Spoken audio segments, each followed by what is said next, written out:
Bonjour à tous, on va continuer l'unboxing de Sandland, hein, la licence Sandland que j'aime bien. Donc c'est toujours la figurine d'Ichiban Koji et Master Lies. Cette fois-ci c'est l'OB, donc le personnage c'est Tiff. Et on va l'unboxer, celui-ci. Vous avez déjà vu l'unboxing de Rao, le shérif. Donc là on a le voleur, c'est ce que ça veut dire en anglais Tiff, voilà. Donc la boîte elle est sympa, le personnage il est là, il est petit. Sur le côté, on a le personnage un peu la tête penchée. Je sais pas si là et là il y a une différence ou pas. Bon, on verra. À l'arrière, on a les photos un peu plus, on va dire, zoomées de personnages ici. Et puis là, dans un côté, hein, sur un autre côté. Et puis là, pareil, le personnage un peu genre sérieux, méchant, on va dire comme ça. Allez, c'est parti pour l'unboxing.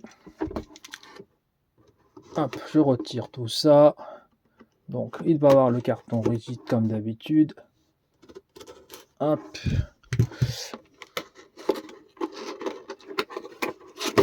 Voilà, tac. On sort. Ah ouais, petit, mais quand même costaud. Hein. Tac. On dégage ça, on n'a plus besoin. Hop. J'ouvre tout ce qui est scotch. Comme ça. C'est terminé. Hop. Voilà, là on est mieux. Voilà, on ouvre ça. On sort le personnage. On a le socle aussi. Je verrai si j'ai besoin. Pour l'instant, on va mettre de côté. On va approcher un peu la table. Hop. On baisse ça. Là, on est mieux. Donc, déjà, est-ce qu'il tient debout? Ouais. Sans aucun problème. Donc, on s'en fout du socle. Il tient debout. Nickel. Ça bouge même pas. Très bonne nouvelle. Comme le personnage de Rao. Donc le barbu, on va dire, bon, on va déjà, ce qui est bien au niveau des dents, je sais pas, vous le voyez, on voit vraiment sa dentition. Donc il a perdu quelques dents. Donc ça c'est bien fait. En tout cas l'effet il est là, quoi, vous voyez.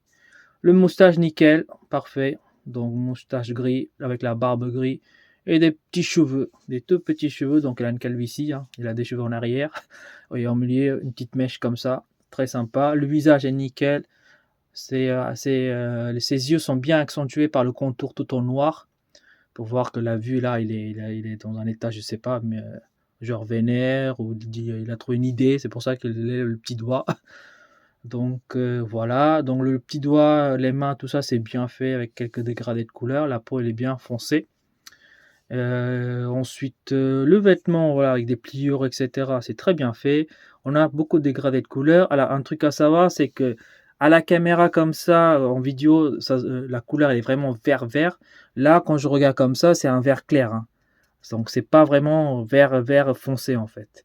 Donc, je sais pas pourquoi à travers la vidéo, on voit que c'est genre vert foncé, alors que c'est un vert très clair, un peu limite. Comment dire, un peu transparent, un verre transparent, on va dire, mais pas complètement, mais légèrement. Donc voilà. Et puis la ceinture, qu'on le voit ici, un petit peu tout en noir, mais pas complètement. Donc ça, c'est bien fait aussi. Les bras croisés à l'arrière, nickel. On voit les ongles, les petits ongles. On voit bien la différence ici, là, vous voyez. On s'est bien plié. On voit comment on appelle ça? Je sais pas comment on appelle des petits traits ici, là, qu'on le voit qu'on plie. Là, on le voit ici, là. Donc ça, c'est très très bien fait. Il y a pas mal de détails qui sont très sympas. Bon, il y a un petit défaut aussi, la couleur, hein, à mon avis, de son veste ici, là, un peu gris, noir foncé. Il a une petite touche là, mais c'est pas bien méchant. L'arrière, normalement, il y a une capuche, donc on le voit à l'arrière, donc c'est bien fait, c'est plié, etc., avec des dégradés de couleur aussi. L'ensemble est nickel. Bon, ici, on voit rien du tout à l'intérieur. Et puis les bottes sont bien faites. C'est les bottes en cuir un petit peu. On a un petit effet quand même quand ça se voit que c'est un petit effet. Enfin, de loin, on voit que c'est des bottes en cuir, ça se voit direct. C'est bien fait, voilà, avec des petites pliures. Pas grand chose à dire sur la figurine, elle est très très bien réalisée, je trouve. Les gens qui connaissent vraiment le monde Sandland me diront dans les commentaires, hein, vous me direz. Mais voilà, franchement, elle est très très bien avec des dégradés de couleurs. Magnifique, même les oreilles pointues des elfes, nickel. Donc, belle réalisation. Hop, je vais mettre ici comme ça. On va le mesurer avec la petite mèche qui dépasse, alors, on va dire environ 18 cm. Voilà. largeur environ 9 à 10 centimètres. Voilà. Une petite figurine très sympa que je vous la conseille vraiment. Celui-ci, il m'a coûté un peu plus cher parce que moi j'ai pris Rao et le Losé que vous allez voir ce que c'est. Les deux, c'était dans les 35 € avec les goodies. Celui-ci avec quelques goodies plus le personnage m'a coûté dans les 30 €. Donc celui-ci, c'est celui qui m'a coûté un peu plus que les autres. Mais bon, c'est pas grave. Ça va dans l'ensemble par rapport au prix qui est affiché dans les magasins classiques. Donc pour moi, ça passe. Alors, je vais vous laisser tourner en 360 degrés. Après, on va l'exposer comme d'habitude. Et ensuite, ce sera terminé pour cet unboxing. Et on passera à la dernière figurine de Sandland. Allez, hop. Voilà, je vous laisse admirer la petite figurine Tiff. Ou Tief, je sais pas comment on prononce. Elle est vraiment très sympa.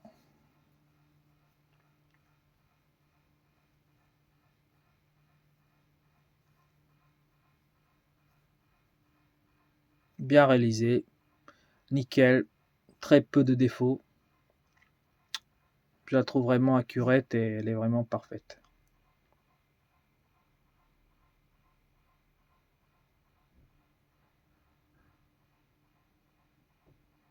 Voilà, maintenant je vais l'exposer et ce sera terminé pour cet unboxing. Voilà ce que ça donne Tiff exposé. Toujours pareil hein, avec les autres figurines de Sandland. Voilà, donc il ne reste plus que le Losé à unboxer et ce sera terminé pour Sandland en tout cas pour l'instant. Et donc sur ce, je vous laisse et puis à une prochaine unboxing. Allez, salut!